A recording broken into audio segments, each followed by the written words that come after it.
जय माता की मित्रों।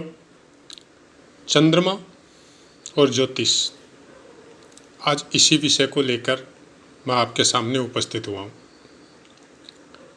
और इसी विषय में हम लोग जो आजकल ज्योतिष चैनल सब में सुनने को मिलता है, पुनर्जन्म या पूर्व जन्म में हम लोग क्या थे। अब पूर्व जन्म की बात जहाँ तक होती है, किसी एक ग्रह के द्वारा कुछ भी पता नहीं चलता, पहली बात। दूसरी बात, ज्योतिष में इतनी शक्ति तो है कि हम लोग पूर्व जन्म के विषय में चर्चा कर सकते हैं, लेकिन वो ज्ञान क्या वर्तमान में ज्योतिषी के पास है, या केवल भ्रम के वशीभूत होके हम लोग चर्चा कर रहे हैं। क्या हमने ज्योतिष में कभी चंद्रमा को ठीक से समझे हैं या समझ पाए हैं? क्या कभी सोचा कि सब राजयोग होने के बावजूद भी हमारे पास कुछ भी नहीं है? और ऐसे बहुत से हैं, अभ्यास में देखा गया है, जिनकी कुंडली में कोई भी अच्छे योग नहीं है, फिर भी धन की कमी नहीं है। प्राय जीवन में हमारी उम्र के आसपास अबाउ 50 सब ने अपने बुजुर्गों से, अपने माता पिता से कहीं भी जाते समय हो या कोई भी नया काम कर रहे हो, यही सुना कि बेटे अपने चंद्रमा को देख के करना। धरती, अग्नि, वायु, आकाश, जल, इन 5 महाभूतों के अंदर एक ही तत्व है जो जीव में या पृथ्वी में सबसे ज़्यादा मात्रा में रहता है, वो है जल। और जहाँ तक बात हम सब मनुष्यों की है, उनमें तो सबसे ज़्यादा जल तत्व ही रहता है। और जब ये दूषित होने पे आता है, चाहे समुद्र हो, नदी हो, वर्षा हो, ये अगर दूषित हो जाए या बिगड़ जाए तो बाढ़ के रूप में या वायरस जनित बीमारी के रूप में हमें कष्ट भोगना ही पड़ता है, और देखते भी है जीवन में।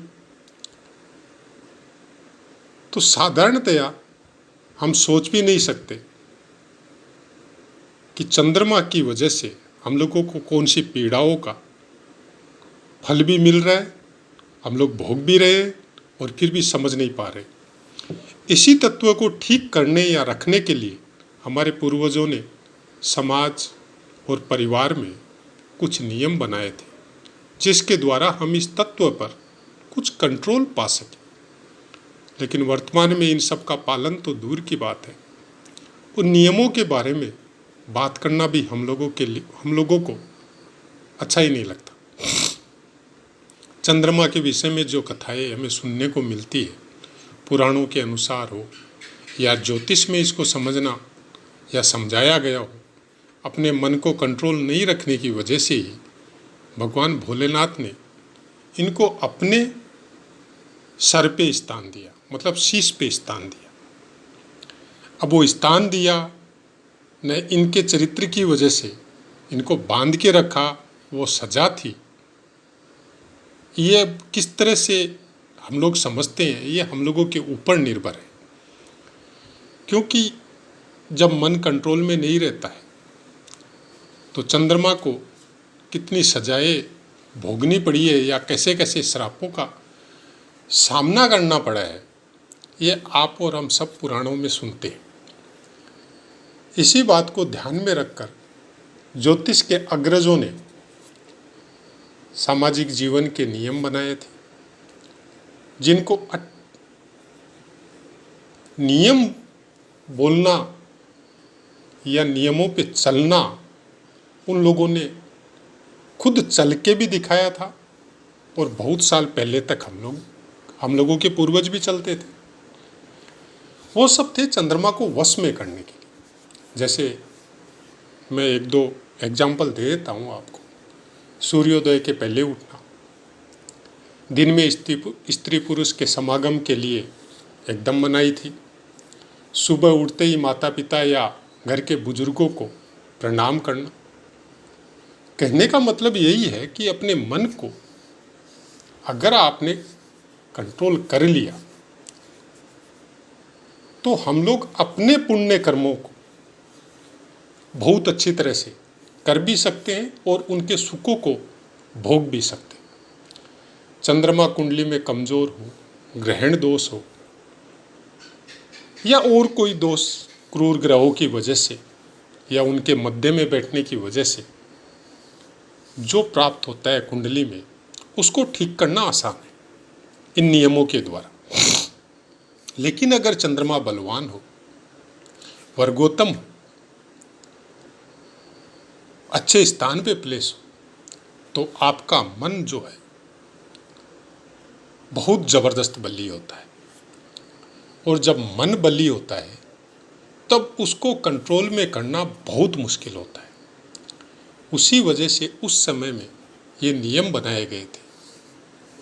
जो शास्त्रीय विनियम समझ सकते हैं, वैदिक नियम समझ सकते हैं, सामाजिक नियम समझ सकते हैं, उस समय में वो संस्कार दिए जाते थे गुरुकुल में उन ऋषि मुनियों के द्वारा या गुरुओं के द्वारा कि बच्चा अपने मन को कैसे कंट्रोल में कर सके।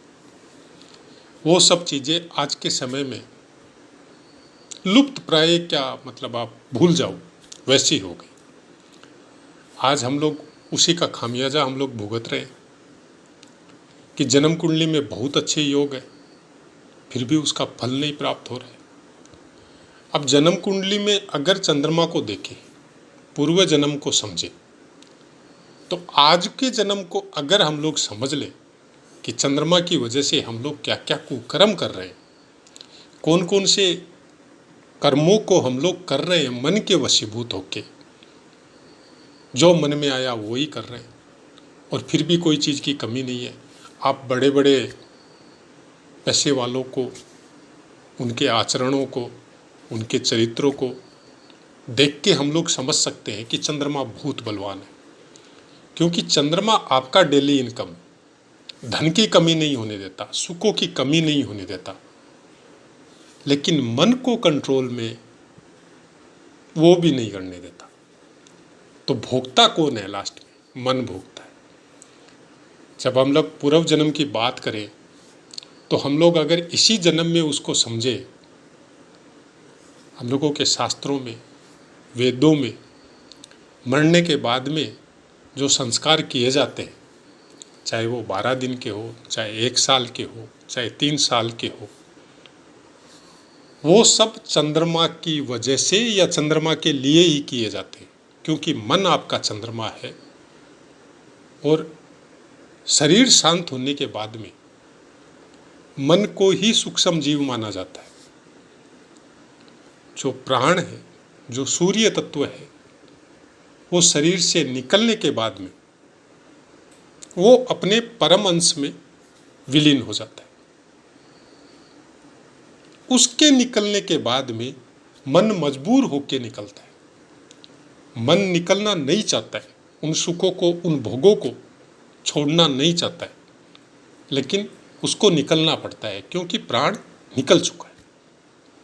और प्राण की वजह से ही वो सब सुख या वो अपनी महत्वाकांक्षाओं की पूर्ति उस शरीर के द्वारा कर रहा था। जो भी कुकर्म कर रहा था, जो भी सत्कर्म कर रहा था, वो उसी के द्वारा कर रहा था। अगर वो सत्कर्म कर रहा होता तो वो प्राण के साथ साथ निकलता, लेकिन अगर सत्कर्म नहीं कर रहा है तो प्राण पहले निकल जाएगा और जीव बाद में निकलेगा और तकलीफ उस जीव को ही भोगनी है। यम के दूत या यमराज के दूत यम फांस में जीव को ही बांधते हैं, प्राण को नहीं बांधते। प्राण को कोई नहीं बांध सका। प्राण प्रभु का परम अंश है जो उसके अंदर जाके उस परम शक्ति में जाके विलीन हो जाता है। अगर हम लोग मन को वश में नहीं कर सके और मन की महत्वाकांक्षाओं की पूर्ति में लग गए तो फिर अगले जन्म में विष दोष हो, ग्रहण दोष हो, क्रूर ग्रहों के मध्य में हो, चंद्रमा कमजोर हो, 6, 8, 12 में प्लेस हो, ऐसा ही देखने को मिलता है। तो जब हम लोग किसी की कुंडली में देखते हैं कि विष दोष है या ग्रहण दोष है चंद्रमा का, या चंद्रमा क्रूर ग्रहों के मध्य में विराजमान है, या छठे या आठवें या 12वें भाव में विराजमान है, शत्रु राशि पे विराजमान है, या छठे 8वें 12वें भाव के स्वामियों से दृष्ट है, तब समझा जा सकता है कि पिछले जन्म में आदमी ने अपने मन की वजह से बहुत से ऐसे काम किए थे जो सामाजिक नियम या वेदों के नियम के अनुकूल नहीं थे, और उसकी सजा इस जन्म में इस जीव को प्राप्त हुई है। बाकी बहुत अच्छे योग है, लेकिन उसका सुख उस इंसान को इस जीवन में नहीं मिल रहा। क्यों? चंद्रमा जरूरत से ज़्यादा निर्बल है, कमज़ोर है, और जब तक वो चंद्रमा उसका ठीक नहीं होगा तब तक जो सुख उसको मिले हैं इस जीवन में वो उसको भोग नहीं कर सकता। तो भोगों की प्राप्ति के लिए, मन की महत्वाकांक्षाओं की पूर्ति के लिए जीव का जन्म दोबारा इस पृथ्वी पे होता है, और जब उस जीव का जन्म होता है तब उस कुंडली में उसी समय में जो ग्रह गोचर में रहते हैं वो प्लेस होते हैं, और फिर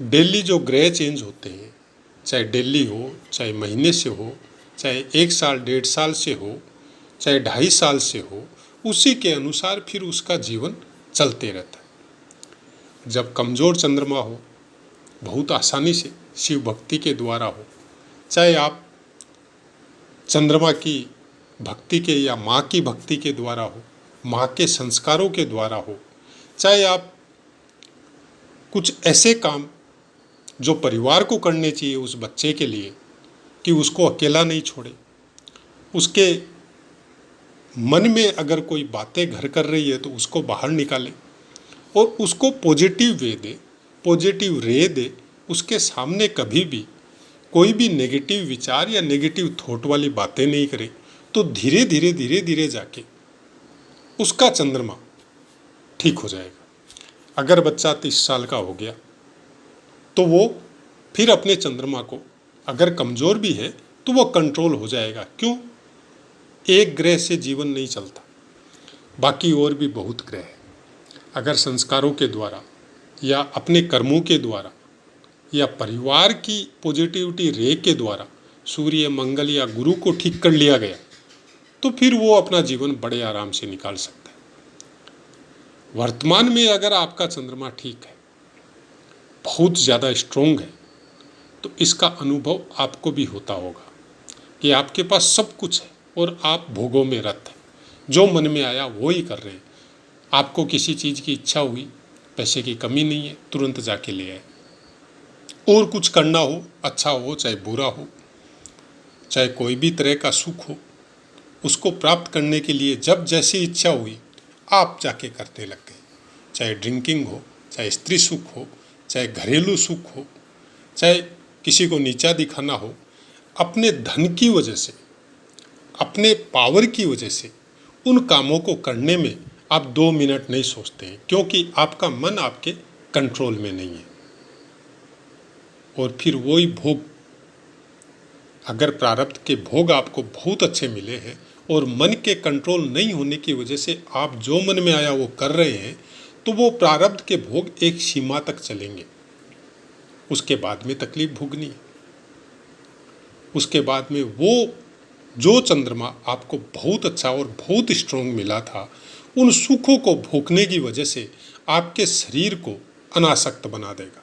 तो लास्ट में हम लोग देखते हैं कि बहुत सालों तक आदमी रोग से ग्रस्त है, आदमी अपने परिवार की तकलीफ़ों से ग्रस्त है, कोई उनको सम्मान नहीं मिल रहा है, परिवार में तकलीफ़ मिल रही है, परिवार से तकलीफ़ मिल रही है, क्योंकि खुद के शरीर के अंदर शक्ति नहीं हुई तो बेटे और बहू हो, चाहे और घर के कोई मेंबर हो, उनका कोई सम्मान नहीं कर रहा है। ये सब चीज़ें इसी मन को कंट्रोल में नहीं करने की वजह से हम लोगों को प्राप्त होती है। अगर आपका चंद्रमा बहुत अच्छा है तो हमारी आपसे इतनी प्रार्थना है कि उसको कंट्रोल में करना सीखें। अपनी महत्वाकांक्षाओं पे थोड़ा कंट्रोल लगाइए। जितना हो सके अपने मन को जितना कंट्रोल में रखेंगे, उतना ही चंद्रमा आपको फिर अच्छे फलों की प्राप्ति या अच्छे कामों की तरफ इशारा करेगा। किसी का भला करना हो, किसी के कोई दुख को दूर करना हो, किसी की तकलीफ़ में उसके साथ खड़ा होना हो, आपकी जैसी हैसियत है उसके अनुसार उसके दुख को दूर करने की आपकी महत्वाकांक्षा उस लेवल में आएगी। फिर अगर अपने ही भोगों में रत रहे तो फिर वो ही चंद्रमा वो तो कर देगा, उसके बाद में सजा देने का काम फिर शनिदेव का है, क्योंकि जीवन के अंत समय में शनिदेव एक्टिव होते हैं। जो कर्म हम लोगों ने किए हैं, सजा का दंड का विधान उनके पास है। तो पूर्व जन्म और इस जन्म में भेद कुछ नहीं है, क्योंकि इस जन्म में जो हम लोग कर्म करेंगे उसी का प्रतिफल पूर्व जन्म में प्राप्त हो जाएगा, और पूर्व जन्म में जो किया है हम लोगों ने उसी का प्रतिफल हम लोग इस जन्म में भोग रहे हैं।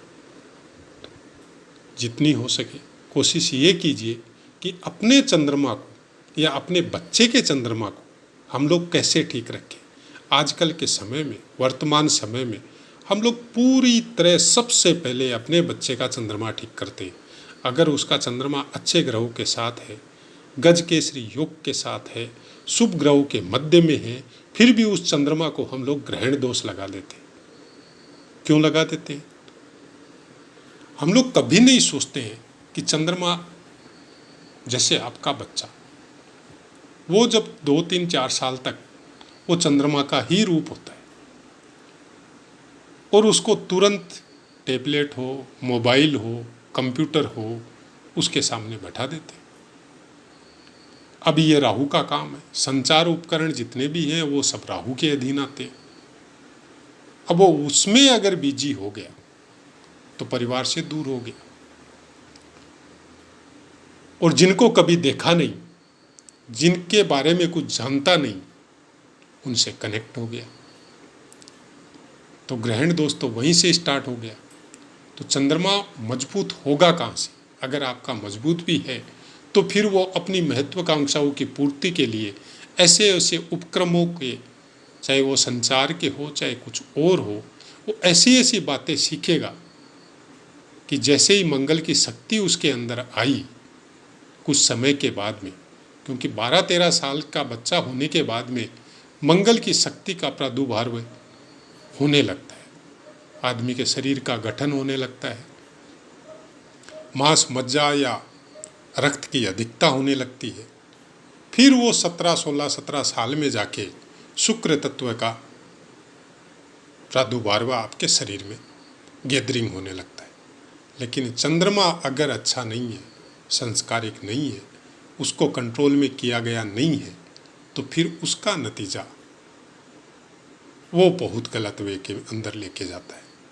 और वही चीज़ आजकल समाज में हम लोग तरह तरह के उपक्रम देख रहे हैं, पश्चिम देशों की नकल करते हुए, लिव इन रिलेशनशिप है या कुछ और है, जिसको डिटेल में हम बोलना भी नहीं चाहते, क्योंकि हमारा मन ये सब चीज़ों के लिए अलाउ भी नहीं करता। हाँ ठीक है, हम किसी को गलत नहीं ठहराते, लेकिन हम पसंद नहीं करते, और नहीं करने का एक कारण है, चाहे 1% ही हो, भगवान ने कुछ ऐसी विद्या के अंदर ढकेल दिया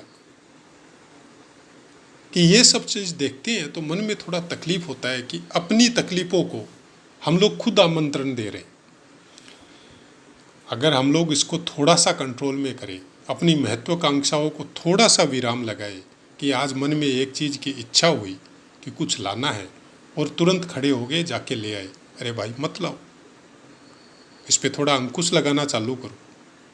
जब तक अंकुश नहीं लगाएंगे, जब तक उसको बांधेंगे नहीं, जब तक उसको रोकेंगे नहीं, वो बढ़ते जाएगा। आज एक इच्छा हुई, वो पूरी हुई, कल दूसरी चालू हो जाएगी। हम लोग देखते हैं ध्यान साधना में भी हम लोग जब बैठते हैं या पूजा पाठ में भी बैठते हैं तो हमारा मन कहाँ कहाँ भागते रहता है। तो इसको रोकना बहुत मुश्किल है। जितना रोक सके उतना रोकेंगे तो धीरे धीरे ये कंट्रोल में आना चालू हो जाएगा। और जिस दिन ये कंट्रोल में आ गया, उस दिन आपका क्या क्या जागृत होगा, कौन कौन से ग्रह आपके जागृत होंगे, और कैसे सुख आपको प्राप्त होंगे जिसकी कल्पना भी नहीं है। मन के सुख क्षणिक सुख है, चंद्रमा आपको क्षणिक सुख देता है, लेकिन उसके कष्ट बहुत तेरे हैं। लेकिन आत्म सुख इस जन्म में भी साथ रहते हैं, और आगे जिन जन्मों में आप जाएंगे उनमें भी आपके साथ जाएंगे, और वो आपको तुरंत क्लिक करेंगे। आपको हर चीज़ के सुख जो आत्मा से संबंधित है वो आपको प्राप्त होंगे। उसके लिए ज़रूरी है चंद्रमा को कंट्रोल में करना, और इतना आसान नहीं है। जहाँ तक हम समझते हैं इस बात को कि चंद्रमा को कंट्रोल कर ले, इतना आसान नहीं है। लेकिन अगर हम लोग पहली सीढ़ी पे भी पांव रख दें तो कोई समय या कोई जीवन या कोई जन्म ऐसा जरूर आएगा कि कोई महापुरुष, कोई संत, कोई दिव्य पुरुष हम लोगों को मिलेगा, और वो हम लोगों को एक सही रास्ता दिखाएगा, सही रास्ते में चलने की प्रेरणा देगा। यही सब कुछ पूर्व जन्म और इस जन्म में चंद्रमा के वशीभूत होके और चंद्रमा को नेगेटिव या पॉजिटिव बना के हम लोग ऐसा कुछ कर सकते हैं। ध्यान साधना क्या है, क्यों बोला जाता है? थोड़ी देर ध्यान करो, थोड़ी देर साधना करो, कुछ प्राणायाम करो या कुछ पूजा पाठ करो। किस लिए बोला जाता है? केवल ओनली चंद्रमा को कंट्रोल करने के लिए, आपके अपने मन को कंट्रोल में करने के लिए ये सब बातें हम लोगों के संस्कारों में या हम लोगों के नियमों में, जो सामाजिक भी था, पारिवारिक भी था, बनाया गया है, और उसी के लिए ये सब चीज़ें बताई गई है। जब चंद्रमा दया भाव लेके किसी का भला करने के लिए जब हम लोग जाते हैं तो आपका चंद्रमा फिर उस लेवल पे जाना चालू हो जाएगा। जब हम लोग भक्ति भावना में रत होके उसमें जाते हैं तो चंद्रमा फिर आपका मन उस दिशा में लगना चालू हो जाएगा। जब हम लोग समाज के लिए कुछ अच्छा करने के लिए जाते हैं तो फिर आपका चंद्रमा उस लेवल में आपकी प्रोग्रेस करना चालू कर देगा, और वो प्रोग्रेस आपको अपने आप को आप अपनी आत्मा के नज़दीक पाते हुए मिलेंगे। ऐसा ही कुछ चंद्रमा का प्रेडिक्शन या चंद्रमा से संबंधित बहुत सी बातें हैं, बहुत कुछ है। अगर आप लोग बोलेंगे तो इस पाठ को और ग्रह के ऊपर भी आगे बढ़ाएंगे। पूर्व जन्म या इस जन्म क्या होता है और क्यों चंद्रमा सबसे ज़्यादा ज़रूरी है कुंडली में, चाहे इस जन्म में हो, चाहे पिछले जन्म में हो, चाहे आने वाले जन्मों में हो। केवल चंद्रमा के ऊपर जो आज के 50 साल पहले तक केवल चंद्रमा पे ही प्रिडिक्शन होती थी, क्योंकि लग्न कुंडली बनाने के लिए विद्वानों की कमी थी और जो थे वो बहुत दूर दूर तक थे, तो उनके पास जाना उस समय में संचार माध्यम या कम्युनिकेशन के साधन इतने विकट थे कि वहाँ तक जाना ही संभव नहीं था।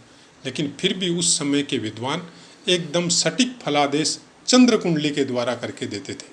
आज भी प्रेजेंट है, आप गाँवों में जाओ, आज भी है ऐसे विद्वान जो केवल चंद्र कुंडली के आधार पे आपको पूरा प्रिडिक्शन देंगे।